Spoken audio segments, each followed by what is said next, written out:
Ice cream খেলে আমার পয়সা লাগবে না। হ্যাঁ, পয়সা দেবো না। হ্যাঁ, আইসক্রিম খেলে খা খা। ওই কি আছে? হ্যাঁ, আমরা আইসক্রিম বেশি বিলাক কেন মান সম্মান নাই নাকি, দাম নাই নাকি? আপনারা এরকম যাতা ব্যবহার করবেন।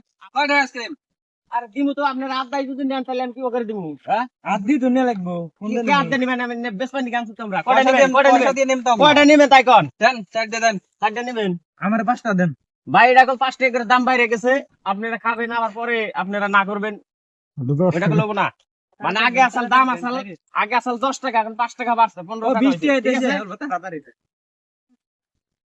ধরেন এই যে যান, টাকাটা দেন, এই যে 20 টাকা দিয়েছে, মানে ধরে আমার তো চলে টাকা নাই, আমি যাই না। যান, 20 টাকা দিয়েছে জামগা। ওই শেখ পয়সা। এই পয়সা আছে, ইসকে আমি পয়সা দেব না। হ্যাট হ্যাট। আরে এটা কোন ধরনের মানুষের পাল্লায় পড়ছি ভাই? এরকম এরা মানে ডেলি ডেলি আমার বহুত মানুষের এরকম পাল্লায় পড়ছি ভাই, খালি আইসক্রিম নিয়ে খায় টাকা পয়সা টয়সা তাই না? তা আমার লগে এই কামটা ভালো হয়েছে কি খারাপ হয়েছে আপনার একটু কমেন্টের মাধ্যমে জানাই যাবেন ইনশাল্লাহ। সবাই ভালো থাকবেন, সুস্থ থাকবেন।